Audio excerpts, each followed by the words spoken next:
আমার প্রিয় মায়েরা বোনেরা, আপনাদের জন্য একটা হাদিস বলে শেষ করব। বিশ্বনবী বলেন, আমার মায়েরা খেয়াল করে শুনুন, বিশ্বনবী আপনাদের উদ্দেশ্য করে বলেন, আল মারআতু ইযা সাল্লাত খামসাহা ওয়া সামাত শাহরাহা হাফিজাত ফুরুজাহা আতাআত বা'লাহা ফালতাদখুল মিন আইয়ি আবওয়াবিল জান্নাতি শাআত। বিশ্বনবী বলেন, ও রমণীরা, ও নারীরা, যে সমস্ত নারী এই 4টা কাজ করবে, এই 4টা কাজের গ্যারান্টি দিবে, তাদেরকে জান্নাতের 8টা দরজার গ্যারান্টি দেয়া হবে। কি 4টা কাজ? 1 নম্বর, আল মারআতু ইযা সাল্লাত খামসাহা, যে নারী 5 ওয়াক্ত নামাজ পড়ে। কি করে? জেলা স্টেডিয়ামে অবস্থানরত আমার নারীরা বোনেরা, বিশ্বনবী আপনাদেরকে 4টা কাজের কথা বলেছেন, খুব বেশি না। 4টা করলে 8 জান্নাতের দরজা সব খোলা। কোনটা দিয়ে যাবেন? যেটা দিয়ে মনে চায়। 1 নম্বর 5 ওয়াক্ত নামাজ। আমার বোনেরা জোহরের নামাজ পড়তে পড়তে এটা আসরে নিয়ে যায়, আসর পড়তে পড়তে এটা মাগরিবে নিয়ে যায়। এরকম আসরে নাই, লালমনিরহাটে হয়তো নাই। আমার বোনেরা এটা করবেন না। ইন্নাস সালাতা কানাত আলাল মুমিনিনা কিতাবাম মাওকুতা, সময় মতো পড়বেন। সামাত শাহরা, রমাদানের রোজাগুলো রাখবেন। হাফিজাত ফুরুজাহা, যে নারী তার চরিত্রকে হেফাজত করে, তার প্রাইভেট হেফাজত করে, তার লজ্জাস্থান হেফাজত করে। ও মায়েরা, আপনার এই গর্ভ যে কত দামি আপনি জানেন না। আপনার এই গর্ভ থেকে জন্মাবে আগামীর সালাহুদ্দিন আল আইয়ুবী। আপনার গর্ভ থেকেই জন্মাবে ইমাম আল মাহদি আল মুনতাজার। আপনার পেট থেকে জন্মাবে আবু সাইদের মতো বীর সৈনিক। আপনার পেট থেকে জন্মাবে মুগ্ধের মতো বীর মুজাহিদ। আপনি জানেন না কে আসবে আপনার পেট থেকে। সময়টাকে কাজে লাগান, ইসলামকে বোঝেন, মানেন, আমাদের ইসলামিক লেকচারগুলো শোনেন। আমরা যে বার্তাগুলো, ইনস্ট্রাকশনগুলো, দিক নির্দেশনাগুলো আপনাদের খেদমতে রাখি, এগুলো মেনে চলুন। আপনিই পারেন আপনার ঘরটাকে জান্নাতের টুকরা বানাতে। একটা family, it's a very big institution and you are the MD, the managing director of this institution. চিল্লায় বলেন ঠিক কিনা? চাইলেই পারেন ঘরটারে জান্নাতের টুকরা বানাতে। 5 ওয়াক্ত সালাত, রমাদানের রোজা, নিজের চরিত্রের হেফাজত, ও আতাআত বা'লাহা, স্বামীর আনুগত্য। এটাতে অনেকে ভুল করে থাকে। হায় রে আমার বোনেরা, স্বামীর আনুগত্যকে এটা নিজের অপমান মনে করবেন না। আপনার স্বামী আপনার সবচেয়ে বড় গার্ডিয়ান, তিনি আপনার সবচেয়ে ভালো চায়। নারী কখনো গার্ডিয়ানশিপের বাইরে থাকতে পারে না। হয় আপনি বাবার গার্ডিয়ানশিপের ভেতরে, বাপ না থাকলে ভাই আপনার গার্ডিয়ান, ভাই না থাকলে চাচা গার্ডিয়ান, বিয়ের পরে আপনার স্বামী আপনার গার্ডিয়ান। শরিয়া সম্মত স্বামীর আদেশগুলো আপনি মেনে চলবেন, কিন্তু শরিয়া বিরুদ্ধ কোনো আদেশ মানতে আপনি বাধ্য নয়। আওয়াজ করে বলুন সবাই ঠিক কিনা? এই 4টা কাজ যদি কোনো নারী করে, বিশ্বনবী বলেন জান্নাতের 8টা দরজা খোলা। তোমার যেটা দিয়ে মনে চায় সেটা দিয়ে জান্নাতে তুমি এন্ট্রি নিতে পারবা। বিষ্ণু ইসা ইসলামের স্ত্রীর নাম ছিল আয়েশা রাদিয়াল্লাহু তাআলা আনহা, আবু বকর রাদিয়াল্লাহু তাআলা আনহুর মেয়ে। আবু বকর রাদিয়াল্লাহু তাআলা আনহুর আরেক মেয়ের নাম হচ্ছে আসমা। কি নাম?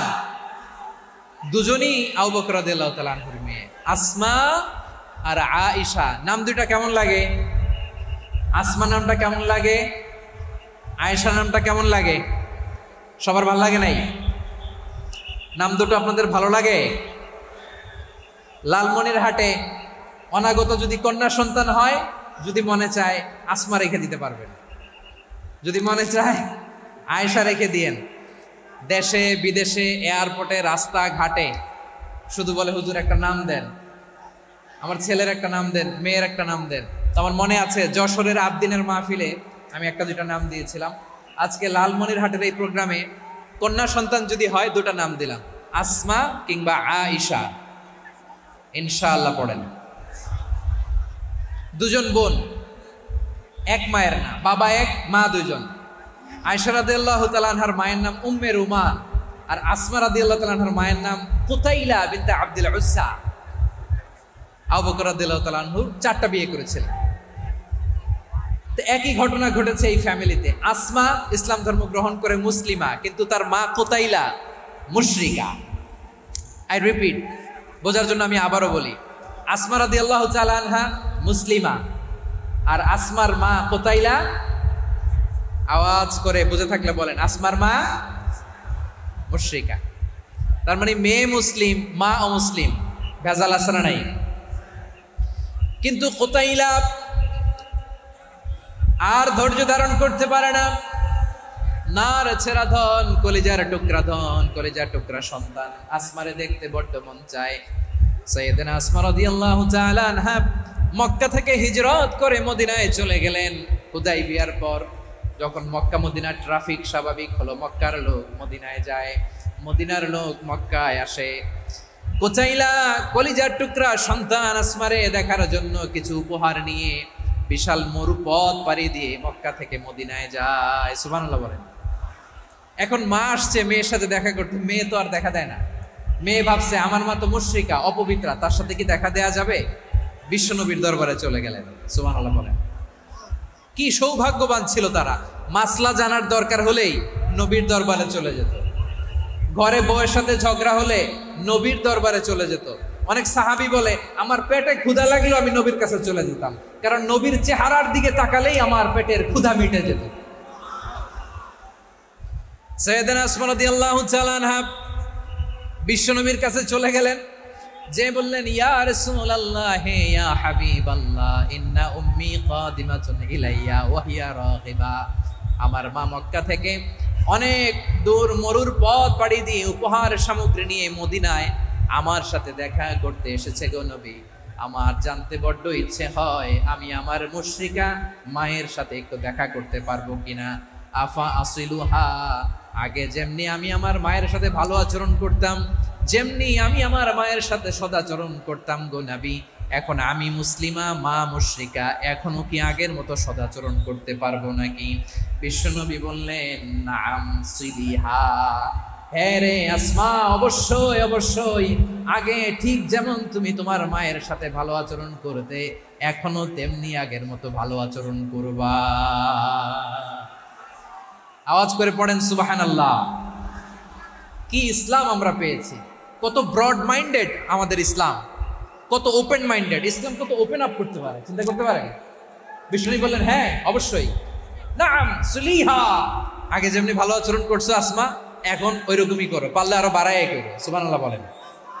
তাহলে আমার যে হিন্দু ভাইয়েরা হিন্দু বোনেরা ইমানের বদৌলতে দৌলতে আপনি ধন্য হয়েছেন, আপনার আম্মা আব্বা এখন মুসলমান হয় নাই, তাদের জন্য দোয়া করেন, তাদের জন্য দোয়া করেন, আল্লাহ যেন তাদেরকেও ইমানের দৌলত দান করেন। আমরা সবাই পড়ি আমিন, আরো জোরে পড়েন আমিন। এখন বলেন ইসলাম কি ন্যারো মাইন্ডেড রিলিজিয়ান না ব্রড মাইন্ডেড? লালমনিরহাটের যুবক ভাইরা আওয়াজ করো, ইসলাম কি ন্যারো মাইন্ডেড না ব্রড মাইন্ডেড? কতটা ব্রড মাইন্ডেড দেখেন। বিশ্বনবী সাল্লাল্লাহু আলাইহি সাল্লাম অমুসলিমরা যদি নবীকে উপহার দিত ওই উপহারও বিশ্বনবী গ্রহণ করতেন। সুবহানাল্লাহ পড়েন। আপনার অমুসলিম বন্ধু যদি উপহার দেয় সেটাও আপনি নিতে পারবেন, যেটা নেওয়া জায়েজ। কিন্তু আপনার বন্ধু যদি আপনার মদের বোতল দেয় নিতে পারবেন? হ্যাঁ, মদের বোতল দিলে পারবেন। আপনার বন্ধু যদি আপনার পর্ক দেয়, পর্ক শুকরের গোশত মিশ্রিত কোনো খাবার, ওটা নিতে পারবেন না। হালাল যে কোনো জিনিস নিতে পারবেন। বিশ্বনবী সাল্লাল্লাহু আলাইহি ওয়াসাল্লাম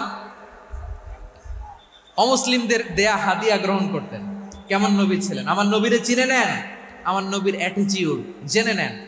বিশ্বনবী সাল্লাল্লাহু আলাইহি ওয়াসাল্লাম যখন কোনো জনপদে যেতেন 3টা অপশন নিয়ে যেতেন।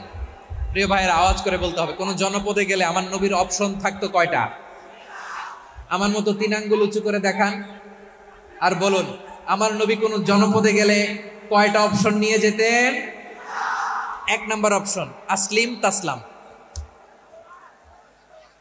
নতুন এলাকায় গেলে বলতেন আসলিম তাসলাম, ইসলাম ধর্ম গ্রহণ করো, শান্তিতে থাকবা, আমার ভাই হয়ে যাবো, আমরা ভাই ভাই, ইসলাম মানো, আমরা ভাই ভাই। অপশন নাম্বার কত? 1। যদি বলে না ইসলাম মানবো না, ওকে, অপশন নাম্বার 2, মুসলিম হওয়ার দরকার নাই, লা ইকরাহা ফিদ্দিন, ইসলামে কোনো বাড়াবাড়ি নাই।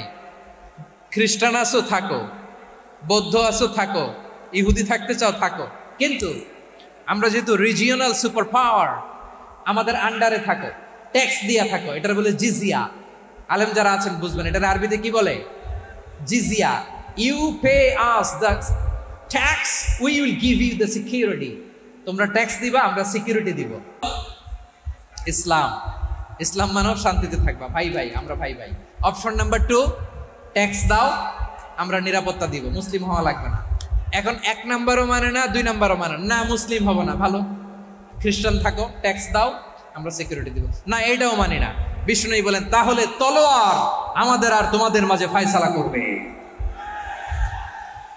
মুসলিমও হবে না, ট্যাক্স দিবা, নিরাপত্তা দিব, আমরা সুপার পাওয়ার, আমাদের আন্ডারে থাকবে, এইটাও না। তাহলে তোমাদেরকে তো আমরা বিশ্বাস করতে পারি না, কখন না কখন বিশ্বাসঘাতকতা করো, কার সাথে মিলে হাত মিলাও, তলোয়ার আমাদের মাঝে ফায়সালা করবে। তখন তিনি জেহাদের সশস্ত্র সংগ্রামের ঘোষণা দিতেন। সুবহানাল্লাহ পড়েন।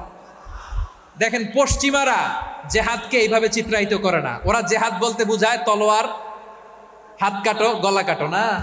জেহাদ সশস্ত্র সংগ্রাম 3 নম্বরে। অধিকাংশ ক্ষেত্রেই বিশ্বনবীর সুন্দর আচরণ দেখে, আরে আমার নবীর যে নুরানি চেহারা, অনেকে তো কেবল সিরেফ চেহারাটা দেখেই কালিমা পড়ে মুসলমান হয়ে গিয়েছে। যারা মুসলিম হয় নাই তারা তাদের ইসলামেই বলবৎ ছিল, ট্যাক্স দিয়ে ইসলামের আন্ডারে ছিল। যারা এটাও মানে নাই ওইটাও মানে নাই, তাদের বিরুদ্ধে জেহাদ।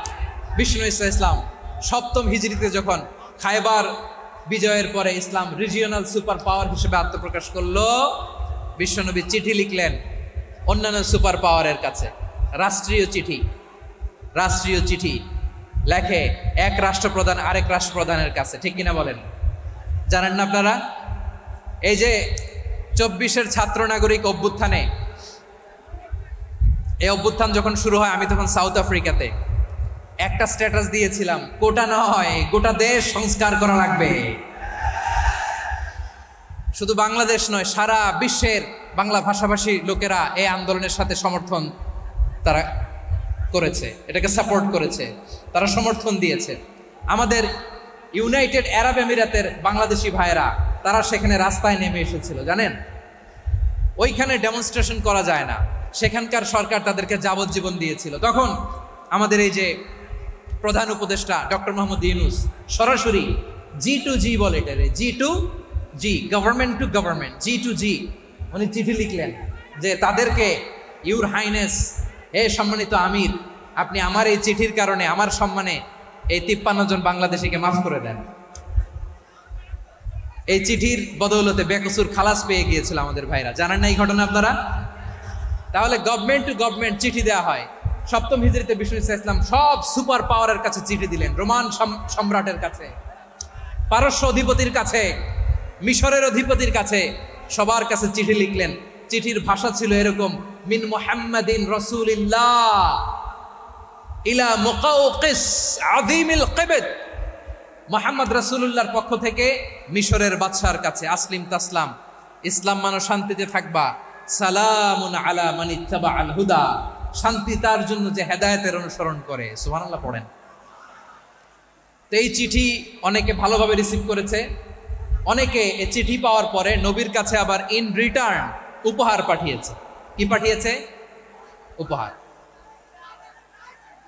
মিশরের বাদশাহ মুকাওকিস তিনি বিশ্বনবীকে বিশাল এক উপহারের ডালি পাঠিয়েছেন। মিশরের বাদশাহ মুকাওকিস ছিলেন ধর্মে খ্রিস্টান। লালমনিরহাটের ভাইয়েরা আওয়াজ করে বলেন, মিশরের বাদশাহ ধর্মে কি ছিল? খ্রিস্টান। কি উপহার দিয়েছিল আমার নবীকে? শুনতে মনে চায়? আওয়াজ নাই লালমনিরহাটের গলায়, শুনতে মনে চায়? 1000 স্বর্ণ মুদ্রা, 1000 স্বর্ণ মুদ্রা। 2টা খ্রিস্টান দাসী, একজনের নাম মারিয়া বিনতে শামউন আল কিবতিয়া, আরেকজনের নাম সিরিন বিনতে শামউন আল কিবতিয়া। একজন খ্রিস্টান দাস 20 থান কাপড় জামা বানানোর জন্য, আমরা নবী যেন সেলাই করে জামা বানাতে পারে এজন্য 20 থান কাপড়, 20 থান ফাইন গার্মেন্ট। সুবহানাল্লাহ পড়বেন না? এরপরে একটা গাধা যেটার নাম ছিল উফাইর, আর একটা খচ্চর, এটার নাম ছিল দুলদুল। খচ্চর চিনেন? গাধা আর ঘোড়ার ক্রসিং এ যে প্রাণীটা দুনিয়াতে আসে ওটার খচ্চর বলে। তো এই যে সুপার পাওয়ার খ্রিস্টান বাদশার কাছে নবী চিঠি লিখলেন, ওই খ্রিস্টান বাদশা আমার নবীকে উপহার দিল। বিশ্বনবী এই উপহারগুলো সানন্দে গ্রহণ করেছে। সুবহানাল্লাহ পড়বেন না? তাহলে অমুসলিম কেউ যদি আপনাকে উপহার দেয়, হালাল উপহার হলে আপনি গ্রহণ করতে পারবেন। অনুরূপভাবে পারস্যের বাদশা, রোম সম্রাট বিশ্বনবীকে উপহার পাঠিয়েছেন। আমার নবী সবগুলো উপহার, গিফট গ্রহণ করেছেন। সুবহানাল্লাহ বলেন।